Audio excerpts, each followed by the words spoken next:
Example number 14.6. Calculate de Broglie's wavelength of an electron moving with kinetic energy 100 electron volt passing through a circular hole of diameter 2 angstrom. Now, in this case, आपल्याला दिलेलं आहे या ठिकाणी kinetic energy दिली आहे त्या इलेक्ट्रॉनची आणि कायनेटिक एनर्जीचा या ठिकाणी 100 इलेक्ट्रॉन व्होल्ट आपल्याला काढायचा आहे डी ब्रॉग्लीज वेव्हलेंथ. तर आपण या ठिकाणी फॉर्म्युला वापरूया. आपल्याकडे वेगवेगळे फॉर्म्युले असतात डी ब्रॉग्लीजचे वेव्हलेंथचे.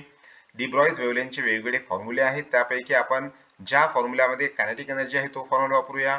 तर फॉर्म्युला आहे ज्यामध्ये कायनेटिक एनर्जी आहे तो lambda is equal to h/√2 m kinetic energy EK. Value put up करूया. EK च्या ठिकाणी ठेवूया या ठिकाणी 100 इलेक्ट्रॉन व्होल्ट. तर 100 इलेक्ट्रॉन व्होल्ट या ठिकाणी लिहूया. h ची व्हॅल्यू आहे 6.63 × 10⁻34. 2 as it is m. m is the mass of the electron. mass of the electron असते 9.1 × 10⁻31.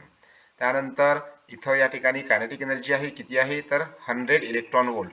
आणि लक्षात घ्या कायनेटिक एनर्जी आपल्याला या ठिकाणी जूल मध्ये म्हणजे कायनेटिक एनर्जी आपल्याला जूल मध्ये घ्यायची आहे.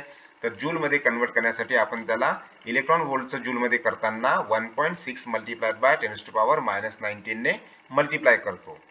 जर समजा आपल्याला जूलचं इलेक्ट्रॉन व्होल्ट मध्ये करायचं तेव्हा आपण त्याला डिवाइड करतो. आणि जर समजा आपल्याला इलेक्ट्रॉन व्होल्टचं जूल मध्ये करायचं आपण त्याला मल्टिप्लाय करतो.